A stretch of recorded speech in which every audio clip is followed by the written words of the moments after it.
Reese, where are we? Fallsview, baby. Fallsview where?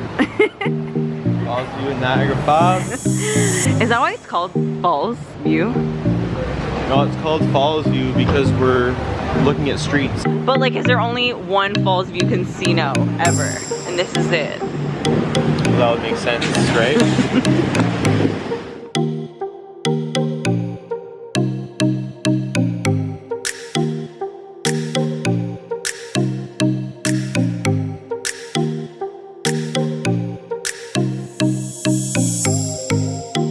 Alright guys, so one of my greatest poker achievements happened at this casino, Fallsview Casino.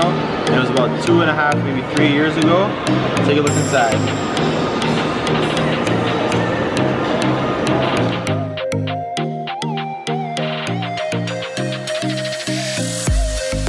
Where the poker used to be. What? This is where the poker used to be in this casino. Oh my gosh, it's all tables now. All tables.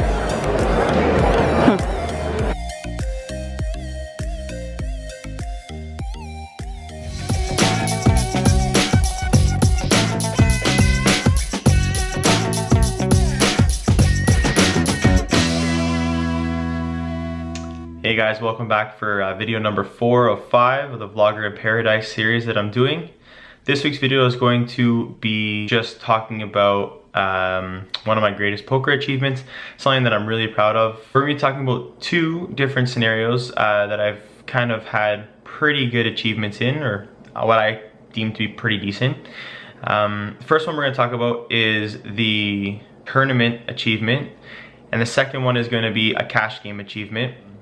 So let's just dive right in and let's get started on the first one. So I was doing a tournament in Toronto and there was probably about 60 to 80 people in this tournament. Buy-in was only maybe $60 to $80. So not a huge buy-in at all. More of a for fun type of tournament, but still a fair number of people. Top prize was $2,000. It took about 5-6 hours, and over the course of this tournament, of course, you have to get lucky a couple times here and there, and I think I played the tournament well. It got down to the final 5, and the final 5 we're talking about splitting, I think it was about $3,500, and each one of us would have walked away with about $700, and a few guys at the table didn't want to do it, so we decided to keep playing, and it got down to the final 2.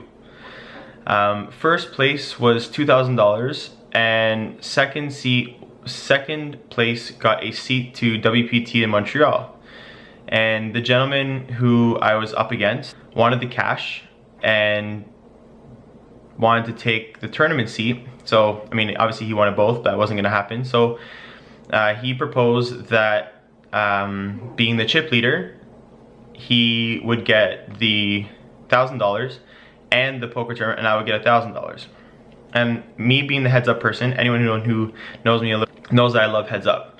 And so I said no, and he wasn't too happy with that. He thought he deserved it, I guess. And we played it out for another like half an hour, and I ended up beating him. Walked away with the $2,000, and he walked away with the tournament ticket. At the end of the day, he was happy, I guess. But I think, you know, if he had made a more realistic deal, I would have accepted it. But I don't think, given the situation, he offered a fair deal. So I wasn't gonna go back and forth on a deal. I just said, no, let's play it out. And I'm more than happy to play with my heads up skills. I think I'm more than capable to take on most people heads up and come out on top. The second achievement was a trip to Niagara Falls, and we left, must have been Toronto, about 2 a.m. I don't know why we did that, but there was about 4 or 5 of us that wanted to go to Niagara Falls for the day and spend the night gambling, and then go and spend the day walking around and stuff. So we slept all day. Anyways, we're driving down at like around 2 a.m. Get there, and I jump on a table right away. I don't usually jump into 510, but I had about 500 on me, which is a really low buy-in for 510. Given what I know now about poker, I definitely wouldn't buy in for 500 again at a 510 game. I think that's really short And I honestly sat there for probably about three and a half hours, and I didn't catch a damn hand. So at the end of about 3.5 hours, I'm getting a little frustrated, and I think it's about time to go. I look down at pocket jacks, and I finally am like, okay, I have a hand. I raised to 50 in middle position, which was a standard raise in that game. 3 players call me. Flop was blank blank king, and I c-bet for 120, which put my stack at about 300 remaining, setting up for roughly a pot-sized bet on the river or on the turn. And only one player called, and the turn was another brick. It was a low card, maybe a 6 or a 7, and I jammed, and he called with pocket 9s. Board runs out great, doubled up, and then about 6-7 hands later, looked down to pocket aces. I don't remember what position I was in for this one, but the only other person really who matters in this hand, we ended up going, I raised, he 3-bet, I 4-bet, he 5-bet shoves, I called, and it was aces versus kings. And we doubled up pretty quickly again, and we ended up with about 1,600 in our stack in about 10 minutes after sitting there for about 3.5 hours. So given that situation, I thought that was quite awesome.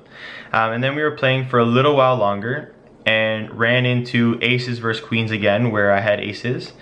So I just got lucky in a matter of a half an hour span and left the casino up about $2,300 after about a 4.5 hour session. It's now 6 o'clock, 7 o'clock in the morning, and it's time for breakfast.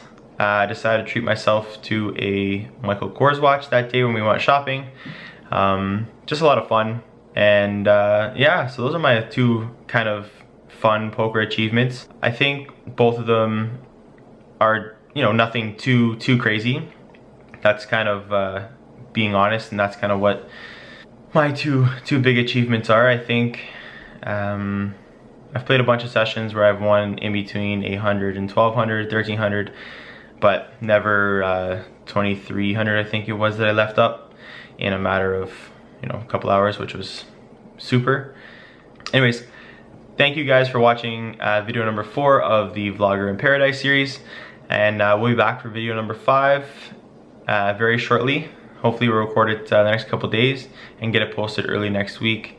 Thank you very much for watching my video so far. If you've stuck along for video number 4, thank you so much, and we'll see you guys in the next video. Cheers.